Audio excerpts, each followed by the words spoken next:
ಗಣೇಶ ಮೆರವಣಿಗೆ ವೇಳೆ ಕಲ್ಲು ತೂರಾಟ ನಡೆದ ಬಳಿಕ ಮಂಡ್ಯ ಜಿಲ್ಲೆ ಮದ್ದೂರು ಬೂದಿ ಮುಚ್ಚಿದ ಕೆಂಡದಂತಿದ್ದು, ಇದಕ್ಕೆ ಪ್ರತಿಯಾಗಿ ಬಿಜೆಪಿ ಹಾಗೂ ಹಿಂದೂ ಕಾರ್ಯಕರ್ತರು ಸಾಮೂಹಿಕ ಗಣೇಶ ವಿಸರ್ಜನೆ ಮೆರವಣಿಗೆ ನಡೆಸಿದರು. ಮೆರವಣಿಗೆಯು ಮೊನ್ನೆ ಕಲ್ಲು ತೂರಿದ್ದ ಮದ್ದೂರಿನ ಕೆಮ್ಮಣ್ಣು ನಾಲೆ ಸರ್ಕಲ್ನಲ್ಲಿರುವಂತಹ ಜಾಮಿಯಾ ಮಸೀದಿ ಬಳಿ ನಡೆದಿದ್ದು, ಹಿಂದೂ ಕಾರ್ಯಕರ್ತರು ಕೈಯಲ್ಲಿ ಕೇಸರಿ ಹಾಗೂ ಕನ್ನಡದ ಧ್ವಜ ಹಿಡಿದು ಡಿಜೆ ಸಾಂಗ್ಗೆ ಕುಣಿದು ಕುಪ್ಪಳಿಸಿದರು.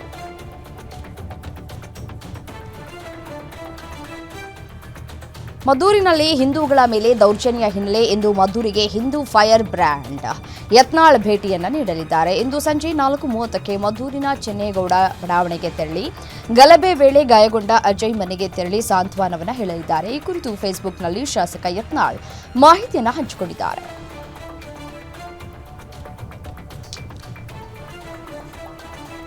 ಬೆಂಗಳೂರಿನಲ್ಲಿ ಪುನೀತ್ ಕೆರೆಹಳ್ಳಿಯನ್ನ ಪೊಲೀಸರು ಬಂಧಿಸಿದ್ದಾರೆ. ಇಂದು ಮದ್ದೂರಿಗೆ ಹೊರಟಿದ್ದ ಪುನೀತ್ ಕೆರೆಹಳ್ಳಿಯನ್ನ ನಿನ್ನೆಯೇ ಅರೆಸ್ಟ್ ಮಾಡಲಾಗಿದೆ. ಮದ್ದೂರಿನ ಕಲ್ಲು ತೂರಾಟ ಪ್ರಶ್ನಿಸಿ ಮದ್ದೂರಿಗೆ ಹೊರಟಿದ್ರು.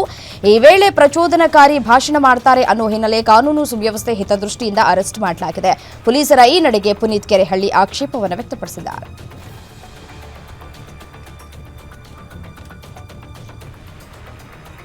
ಪರಿಶಿಷ್ಟ ಜಾತಿ ಒಳ ಮೀಸಲಾತಿ ಹಂಚಿಕೆಯಲ್ಲಿ ಅನ್ಯಾಯವಾಗಿದೆ ಅಂತ ಆರೋಪಿಸಿ ಬಂಜಾರ, ಭೋವಿ, ಕೊರಚ, ಕೊರಮ ಸಮುದಾಯಗಳು ಬೆಂಗಳೂರಿನ ಫ್ರೀಡಂ ಪಾರ್ಕ್ನಲ್ಲಿ ಬೃಹತ್ ಪ್ರತಿಭಟನೆಯನ್ನು ನಡೆಸಿದ್ರು. ಈ ವೇಳೆ ರೊಚ್ಚಿಗೆದ್ದ ಪ್ರತಿಭಟನಾಕಾರರು ಮಹಾರಾಣಿ ಕಾಲೇಜು ಬಳಿ ರಸ್ತೆ ತಡೆದು ರಾಜ್ಯ ಸರ್ಕಾರದ ವಿರುದ್ಧ ಆಕ್ರೋಶ ಹೊರಹಾಕಿದ್ರು. ರಸ್ತೆ ತಡೆಯಿಂದಾಗಿ ಕೆಆರ್ ಸರ್ಕಲ್ ಬಳಿ ಫುಲ್ ಟ್ರಾಫಿಕ್ ಜಾಮ್ ಆಗಿದ್ದು, ವಾಹನ ಸವಾರರು ಪರದಾಡಿದ್ರು.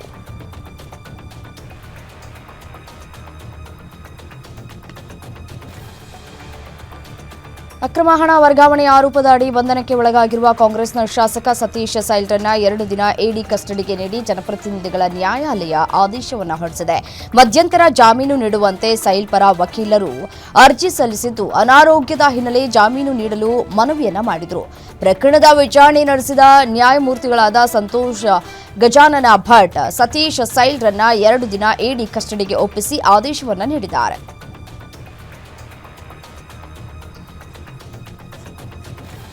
ಧರ್ಮಸ್ಥಳದ ಬುರುಡೆ ಕೇಸ್ನಲ್ಲಿ ಇಬ್ಬರು ಯೂಟ್ಯೂಬರ್ಗಳನ್ನು ಎಸ್ಐಟಿ ಅಧಿಕಾರಿಗಳು ವಿಚಾರಣೆ ನಡೆಸಿದ್ದು ಅಂತ್ಯವಾಗಿದೆ. ಹಲವು ದಿನಗಳ ಕಾಲ ಯೂಟ್ಯೂಬರ್ಗಳಾದ ಅಭಿಷೇಕ್, ಕೇರಳ ಯೂಟ್ಯೂಬರ್ ಮನಾಫ್ ಇಬ್ಬರು ಕ್ಯಾಮರಾಮನ್ ವಿಚಾರಣೆ ನಡೆಸಿದ ಎಸ್ಐಟಿ ಅಧಿಕಾರಿಗಳು ಹೇಳಿಕೆಗಳನ್ನು ದಾಖಲಿಸಿಕೊಂಡಿದ್ದಾರೆ. ಈ ವೇಳೆ ಮುಂದಿನ ದಿನಗಳಲ್ಲಿ ಹೆಚ್ಚಿನ ವಿಚಾರಣೆಗೆ ಕರೆದರೆ ವಿಚಾರಣೆಗೆ ಹಾಜರಾಗುವಂತೆ ಸೂಚಿಸಿದ್ದಾರೆ. ಇನ್ನು ವಿಚಾರಣೆ ವೇಳೆ ಸ್ಥಳೀಯರು ತೀವ್ರ ತರಾಟೆ ತೆಗೆದುಕೊಂಡರು. ಒಂದು ಸಂದರ್ಭದಲ್ಲಿ ಗಲಾಟೆಯೂ ಕೂಡ ಆಗಿದೆ.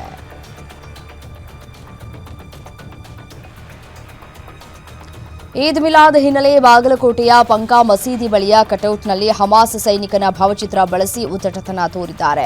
ಜೊತೆಗೆ ಹಮಾಸ್ ಲೀಡರ್ನ ಭುಜದ ಮೇಲೆ ಪ್ಯಾಲೆಸ್ತೇನ್ ಧ್ವಜ ಇರುವ ಭಾವಚಿತ್ರ ಹಾಕಲಾಗಿದೆ. ಈ ವಿಚಾರ ಗೊತ್ತಾಗ್ತಾ ಇದ್ದಂತೆ ಪ್ಯಾಲೆಸ್ತೇನ್ ಧ್ವಜದ ಮೇಲೆ ಹಸಿರು ಬಟ್ಟೆ ಅಂಟಿಸಿದ್ದಾರೆ. ಕಿಡಿಗೇಡಿಗಳ ಕೃತ್ಯಕ್ಕೆ ಹಿಂದೂ ಪರ ಸಂಘಟನೆಗಳು ಖಂಡಿಸಿವೆ.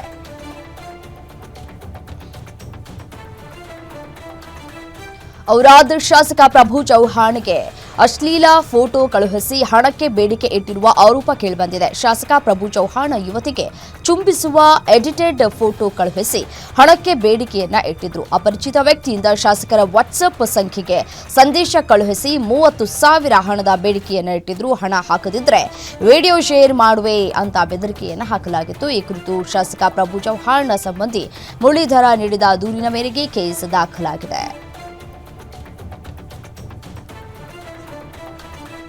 ಸರ್ಕಾರಿ ಮೆಡಿಕಲ್ ಕಾಲೇಜಿನ ಸೀಟು ಮಾರಾಟ ನಿಲ್ಲಿಸುವಂತೆ ಆಗ್ರಹಿಸಿ ಕಲಬುರಗಿಯಲ್ಲಿ ವಿದ್ಯಾರ್ಥಿಗಳು ಹೋರಾಟ ನಡೆಸಿದ್ದಾರೆ. ನಗರದ ಎಸ್ವಿಪಿ ವೃತ್ತದಿಂದ ಜಿಲ್ಲಾಧಿಕಾರಿ ಕಚೇರಿವರೆಗೆ ಪ್ರತಿಭಟನೆಯನ್ನು ನಡೆಸಲಾಯಿತು. ಬಡ ವಿದ್ಯಾರ್ಥಿಗಳ ಮೆಡಿಕಲ್ ಸೀಟ್ 25 ಲಕ್ಷಕ್ಕೆ ಮಾರಾಟ ಮಾಡುತ್ತಾ ಇರುವ ಸರ್ಕಾರದ ವಿರುದ್ಧ ಧಿಕ್ಕಾರವನ್ನು ಕೂಗಿ 15% ಎನ್ಆರ್ಐ ಕೋಟಾ ಹಿಂಪಡೆಯುವಂತೆ ಆಗ್ರಹಿಸಿ ಆಕ್ರೋಶವನ್ನು ಹೊರಹಾಕಿದ್ದಾರೆ.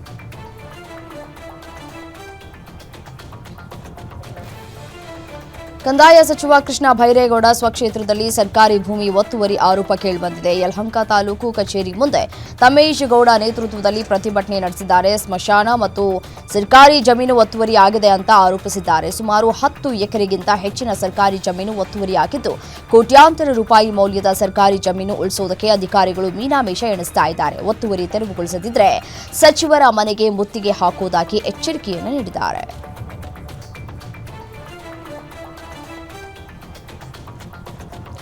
ಹೈಸ್ಕೂಲ್ಗೆ ಹೋಗ್ತಾ ಇದ್ದಂತಹ ವೇಳೆ ಬಾಲಕಿಯ ಕುತ್ತಿಗೆ ಭಾಗಕ್ಕೆ ಕಿಡಿಗೇಡಿ ಚಾಕುವಿನಿಂದ ಇರಿದಿದ್ದಾನೆ. ಹಾವೇರಿ ಜಿಲ್ಲೆ ಶಿಗ್ಗಾವಿ ತಾಲೂಕಿನ ತಡಸಾ ಗ್ರಾಮದಲ್ಲಿ ಘಟನೆ ನಡೆದಿದೆ. ಬಾಲಕಿಯ ಕುತ್ತಿಗೆ ಗಲ್ಲದ ಭಾಗದಲ್ಲಿ ಗಾಯಗಳಾಗಿವೆ. 15 ವರ್ಷದ ವಿಭಿಷಾ ಕಲಾಲ್ರನ್ನ ಹುಬ್ಬಳ್ಳಿಯ ಕಿಮ್ಸ್ ಆಸ್ಪತ್ರೆಗೆ ದಾಖಲಿಸಿ ಚಿಕಿತ್ಸೆಯನ್ನು ನೀಡಲಾಗ್ತಾ ಇದೆ.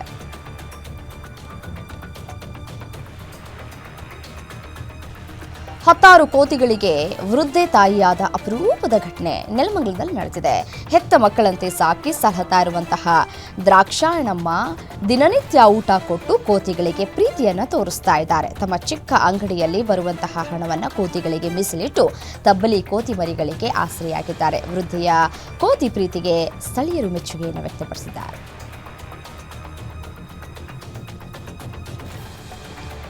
ಜಯದೇವ ಹೃದ್ರೋಗ ವಿಜ್ಞಾನ ಮತ್ತು ಸಂಶೋಧನಾ ಸಂಸ್ಥೆಗೆ ನೂತನ ನಿರ್ದೇಶಕರಾಗಿ ಡಾಕ್ಟರ್ ಬಿ ದಿನೇಶ್ ಅವರು ಅಧಿಕಾರವನ್ನು ವಹಿಸಿಕೊಂಡಿದ್ದಾರೆ. ಬುಧವಾರ ಸಂಜೆ ನಿರ್ದೇಶಕರಾಗಿ ಕರ್ತವ್ಯಕ್ಕೆ ರಿಪೋರ್ಟ್ ಮಾಡಿಕೊಂಡು ನೂತನ ನಿರ್ದೇಶಕರನ್ನ ಜಯದೇವ ಆಸ್ಪತ್ರೆಯ ಹಿಂದಿನ ನಿರ್ದೇಶಕ ಡಾಕ್ಟರ್ ಕೆಎಸ್ ರವೀಂದ್ರನಾಥ್ ಹಾಗೂ ಸಿಬ್ಬಂದಿ ಸ್ವಾಗತಿಸಿದರು.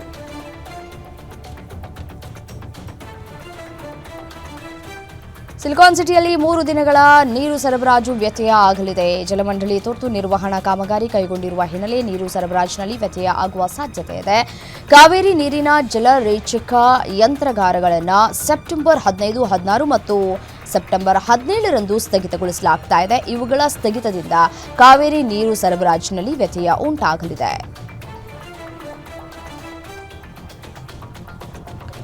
ಬೆಂಗಳೂರಿನಲ್ಲಿ ಸುರಿದ ಧಾರಾಕಾರ ಮಳೆಗೆ ರಸ್ತೆಯಲ್ಲಿ ನೀರು ನಿಂತು ವಾಹನ ಸವಾರರು ಪರದಾಡಿದರು. ಎಲೆಕ್ಟ್ರಾನಿಕ್ ಸಿಟಿಯ ವೀರಸಂದ್ರ ಸಿಗ್ನಲ್ನಲ್ಲಿ ರಸ್ತೆ ಜಲಾವೃತವಾಗಿತ್ತು.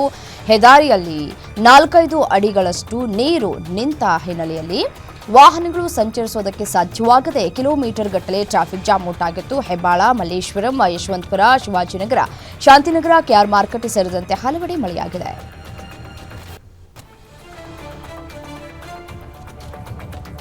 ವಿಜಯಪುರ ಜಿಲ್ಲೆಯಲ್ಲಿ ಕಳೆದ 1 ವಾರದಿಂದ ವರುಣ ವಿಶ್ರಾಂತಿ ಪಡೆದಿದ್ದ. ಇದೀಗ ಮತ್ತೆ ಜಿಲ್ಲೆಯಾದ್ಯಂತ ವರುಣ ತನ್ನ ಆರ್ಭಟವನ್ನು ಪ್ರಾರಂಭಿಸಿದ್ದಾನೆ. ನಿನ್ನೆ ರಾತ್ರಿ ಬಿಟ್ಟು ಬಿಡದೆ ಜಿಲ್ಲೆಯಾದ್ಯಂತ ಧಾರಾಕಾರ ಮಳೆಯಾಗಿದೆ. ಗುಡುಗು ಸಿಡಿಲು ಸಮೇತ ಭಾರೀ ಮಳೆಯಾಗಿದ್ದು ರೈತರಲ್ಲಿ ಮಂದಹಾಸ ಮೂಡಿದ್ದು ವಾಹನ ಸವಾರರು ಪರದಾಡಿದ್ದಾರೆ.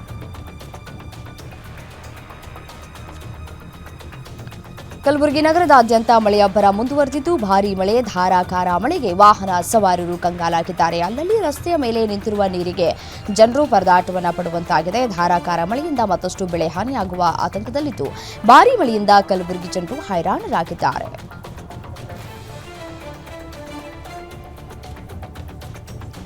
ಭಾರತ ಹಾಗೂ ಯುರೋಪ್ ಒಕ್ಕೂಟದ ನಡುವಿನ ವ್ಯಾಪಾರ ಒಪ್ಪಂದ ಯಶಸ್ವಿಯಾಗಿರುವುದಕ್ಕೆ ಪ್ರಧಾನಿ ನರೇಂದ್ರ ಮೋದಿ ಅವರು ಇಟಾಲಿ ಪ್ರಧಾನಿ ಜಾರ್ಜಿಯಾ ಮೆಲೋನಿ ಅವರಿಗೆ ಕರೆ ಮಾಡಿ ಧನ್ಯವಾದವನ್ನು ಅರ್ಪಿಸಿದ್ದಾರೆ. ಈ ಕುರಿತು ಸಾಮಾಜಿಕ ಜಾಲತಾಣದಲ್ಲಿ ಪೋಸ್ಟ್ ಮಾಡಿರುವಂತಹ ಪ್ರಧಾನಿ, ಭಾರತ ಇಟಲಿ ನಡುವಿನ ಕಾರ್ಯತಂತ್ರಾತ್ಮಕ ಪಾಲುದಾರಿಕೆಯನ್ನು ಇನ್ನಷ್ಟು ಬಲಪಡಿಸುವ ಸಲುವಾಗಿ ಇಟಲಿ ಪ್ರಧಾನಿ ಜಾರ್ಜಿಯಾ ಮೆಲೋನಿ ಅವರೊಂದಿಗೆ ಅತ್ಯಂತ ಪರಿಣಾಮಕಾರಿ ಮತ್ತು ಉತ್ಸಾಹಭರಿತ ಮಾತುಕತೆ ನಡೆಸಿದ್ದು, ಈ ವೇಳೆ ಉಕ್ರೇನ್ನಲ್ಲಿ ನಡೀತಾ ಇರುವ ಯುದ್ಧದ ತ್ವರಿತ ಅಂತ್ಯಕ್ಕಾಗಿ ಚರ್ಚೆ ನಡೆಸಿದ್ದೇವೆ ಎಂದರು.